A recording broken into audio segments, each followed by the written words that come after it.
அனைவருக்கும் வணக்கம். இந்த தமிழக அரசியல் எவ்வளவு துர்நாற்றம் உடையது என்பதை இந்த அண்ணாமலை யூனிவர்சிட்டியில் நடந்த ஒரு பெண்ணின் பலாத்காரத்தை வைத்தே பார்த்து கொள்ளலாம். இதை காவல்துறை உடனடியாக நடவடிக்கை எடுத்து கைது செய்து விட்டார்கள். ஆனால் இதை பெரிதுபடுத்த வேண்டும் என்ற நோக்கத்தோடு அந்த குடும்பத்தை இழிவுபடுத்த வேண்டும் என்பதோடு அந்த பெண்ணை பானமங்கப்படுத்த வேண்டும் என்பதற்காகவே இந்த அரசியல் கட்சிகள் இப்படிப்பட்ட போராட்டங்களையும் ஆர்ப்பாட்டங்களையும் நடந்து கொண்டிருக்கிறதா என்று தெரியவில்லை. இதில் காவல்துறை துரிதமாக நடவடிக்கை எடுத்து அன்றே கைது செய்யப்பட்டு விட்டார் அந்த குற்றவாளி.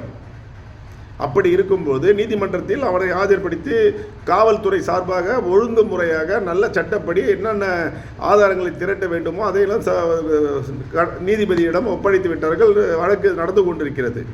ஆனால் இதையே மையமாக வைத்துக்கொண்டு இந்த அரசியல் கட்சிகளை இழிவுபடுத்தி பேசி வருகிறது அந்த குடும்பத்தை எவ்வளவு மானபங்கப்படுத்த முடியுமோ, அந்த பெண்ணை எந்த அளவுக்கு துன்புறுத்த முடியுமோ, அதே போன்று இந்த எதிர்கட்சிகளின் அந்த கேவலமான செயல்களினால் இந்த அரசியல் கட்சிகளின் செயல்களால் இனி ஒரு காலங்களில் இப்படிப்பட்ட சம்பவங்கள் நடந்தாலும் எந்த பெண்ணும் துணிந்து நின்று காவல் நிலையத்திற்கு செல்ல மாட்டார்கள். இது காவலர்கள் தவறு அல்ல, அரசியல் கட்சிகள் நம்மை அசிங்கப்படுத்தி விடுவார்கள், நம்மை இப்படி துன்புறுத்துவார்கள், இந்தியா முழுவதும் இப்படி நம்மை குடும்பத்தை கேவலப்படுத்துவார்கள் என்று பயந்து கொண்டு பெண்கள் நிச்சயம் இதை வெளியில் சொல்ல மாட்டார்கள் என்பதுதான் என் தனிப்பட்ட கருத்து.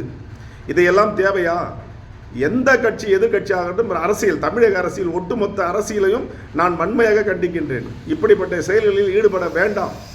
இது சட்டப்படி சட்டம் தன் கடமையை செய்யும். காவல்துறை தன் கடமையை செய்தது. குற்றவாளி தண்டிக்கப்படுவார். இதோடு நிறுத்தி கொள்ளுங்கள். ஒரு பெண்ணை எந்த அளவுக்கு இழிவுபடுத்த முடியுமோ அந்த அளவுக்கு இழிவுபடுத்தி கொண்டிருக்கின்ற இந்த தமிழக அரசியல் கட்சிகளை நான் தரை உருவாக பேச எனக்கு வாய் வரவில்லை, கூசுகிறது.